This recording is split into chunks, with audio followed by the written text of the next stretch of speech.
Hi, I'm Logan with 2 Cents Motorsports, and this is my 1986 Harley Sportster Monoshock build. If you're interested, check it out.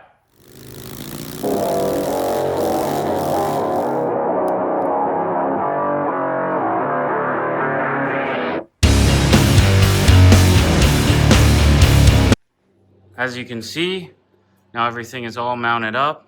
I'm gonna be at a second bracket on there, but I figured I was gonna move on to the tank. So for the tank, what my plan is I'm gonna cut these tabs off right here, and then I'm going to make some type of plate that's gonna go like this and have a top mount in it. So first we're gonna start by cutting off of those tabs. So now that we have the front tabs cut off, we're going to cut the back tabs off as well. And that'll just get us ready for where we need to go with the tank.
What we're going to do is we're going to triangulate this so it actually holds this up.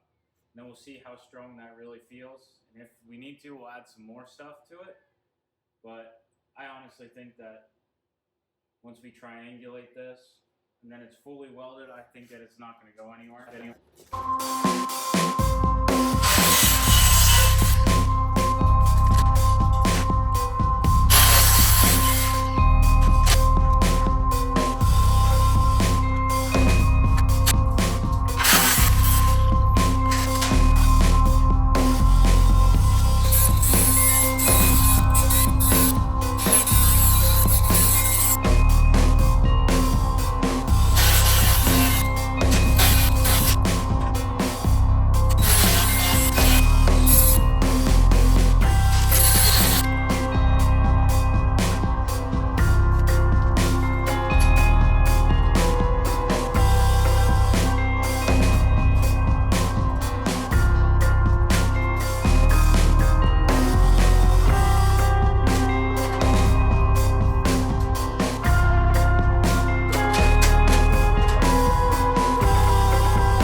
So this is what the final triangulation for the seat subframe looks like. So it's a pretty simple design, but it feels really sturdy. And so this stuff here will end up getting cut off and radius down, probably right here. But it's not finished welded yet, but it's definitely a lot stronger. So the next video will be mounting the tank. So up in the front here, I'll be probably adding a piece of tube right in the center here, and I'm going to recess it in there, and then that'll be my mount. And so the bolt can recess down in the top of a plate here. Now this has a crossover tube, and the crossover tube is what, when you fill both sides, how it can equal out and pull from both sides. So, and then mounting this oil tank, then it'll be the battery box inside of here. So that'll go somewhere in here, making the seat. And then the final thing will be doing all the wiring, replacing the starter, the exhaust, carb, and that should be it. And hopefully, fingers crossed here, that it'll be done sometime this year. I'd like to get it out this year, maybe go to a couple of shows. I'm thinking about doing blue paint, like seafoam blue, baby blue. I don't know. Tell me what you think. If you think it looks ugly, be honest. I can always build a cafe racer tail for it. Thanks for tuning in. Until next time.